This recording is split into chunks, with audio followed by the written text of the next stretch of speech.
So I've always been one to sew my own Lolita items back in the day because brand dresses were costly for me, and they still are. And before all these brands existed, Lolita fashion enthusiasts in Japan were sewing their own dresses and skirts and accessories, and I really appreciate that this is so encouraged because here in the States, I don't come across many Lolitas that make their own pieces. Meanwhile, in Japan, they have these magazines that have step-by-step sewing tutorials and patterns so that you can build your own wardrobe yourself, and I think that's really cool. Even though I took a break from sewing Lolita, I'm really happy that I collected these way back when because these ended up being so helpful for inspo and design when it came to me building this cord. The patterns that I'm using for this outfit will be in the description box below, and the blouse pattern only goes up to a size 16, which is a finished garment bust measurement of 42. Since mine is 41, I decided to increase the pattern to a size 18 so I have extra room and can use this blouse with other cords. This involved adjusting all the seams, and it's the first time that I ever did this, but it ended up working perfectly in the end, so I'm super excited about that.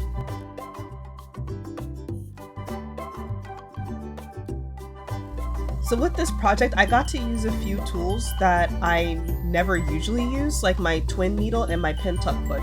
This blouse pattern calls for fold over pin tucks, but I much prefer the look of machine-made pin tucks, plus they're a lot easier because I'm not doing it by hand. Compared to the rest of the project, though, I would say that the blouse was the hardest part just because of all the adjustments that I had to make. The skirt was easier, although I did end up adding some length because I like my Lolita skirts to be long, and I decided to cut out waist ties and went with a half elastic waistband. I didn't feel like pulling my serger out for this project, so I used my overcast foot instead, and I'm actually getting the hang of this foot, so I think I might opt for this a little bit more in future projects. Making this skirt took me back to 2015 to 2017 when I had just started making my own Lolita skirts, and I have improved so much since then, and I couldn't be any more proud of this journey.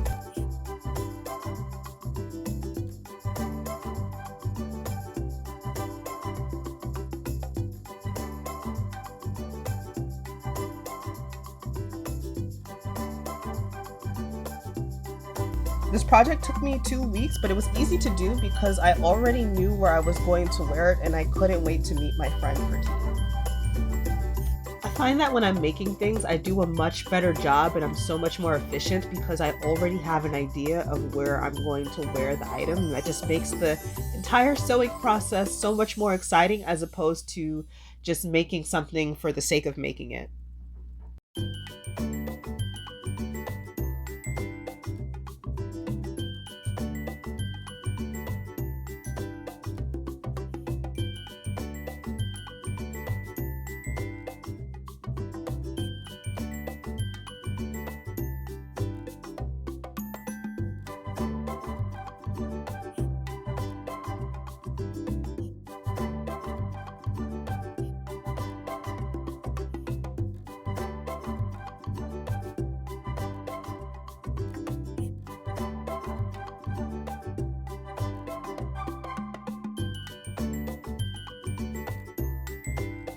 Now, a Lolita cord isn't a Lolita cord without bows, so if you want to see how I made my bows specifically, check out my corresponding YouTube short that has all the details on my bow measurements. Now, I have always liked the look of the early 2000s angelic pretty bows, so I made mine in the same style, taking special care when sewing the lace trim.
So the final part of my outfit was to make this corset style bodice, and I actually got the idea to make this from a 2014 Gothic Lolita Bible magazine.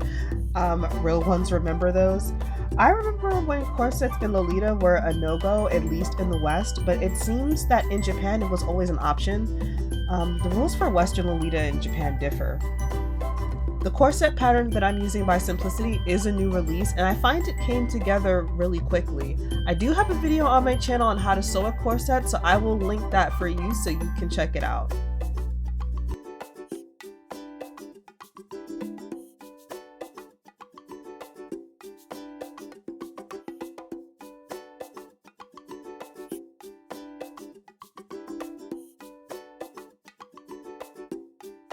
I went back and forth on if I was actually going to make this because I was pressed for time, but it ended up being quicker than I thought it was.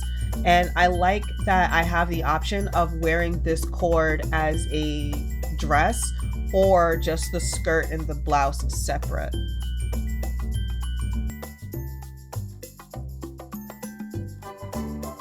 "2015 me would be in awe over how this turned out because my dresses from back then didn't look anything like this. In fact, I posted this dress in Reddit of all places, and the comments that I got were pretty interesting. Here's some of them.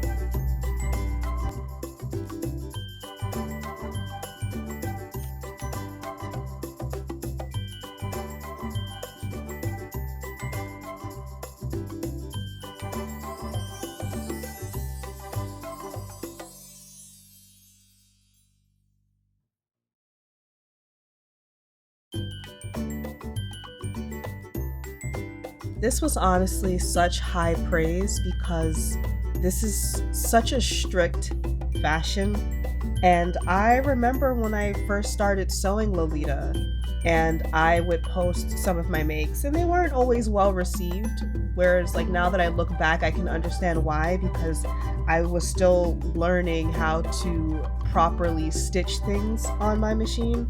So this outfit it means a lot to me to revisit this fashion and create something with the skills that I have now that looks so good that people actually thought it's a branded piece. If you're a Lolita and this video somehow finds you, regardless of what year that it does, please tell me about your experience in the fashion. Do you dress up in frill and ruffles? Are you retired? What do you like most about the fashion? What do you remember fondly? What are things you didn't like about the fashion? I really want to hear from you guys because I love Lolita fashion. I think it is so cute and so dreamy, and I definitely don't want to give this fashion up. I totally intend to be one of those older Lolitas in the fashion. So yeah, if you find this, if this video finds you, like, please let me know in the comments that you're here. I want to know you. Back to this make though, this piece has so much fancy lace. I know that I am patting myself on the back, but look at how this lace just matches the fabric perfectly. I sat on this fabric for such a long time. I originally bought it in 2022 and it's 2024, and I appreciate how much thought I put into this entire look because the payoff, absolutely worth it. Absolutely worth the wait. Let me know what you guys think because here's the final reveal.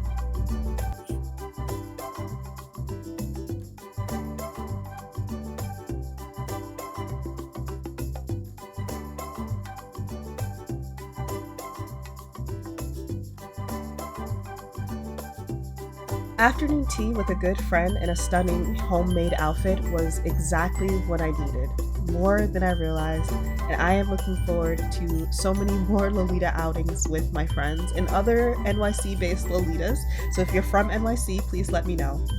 If you've made it to this part of the video, thank you so much for watching. I will see you in my next one.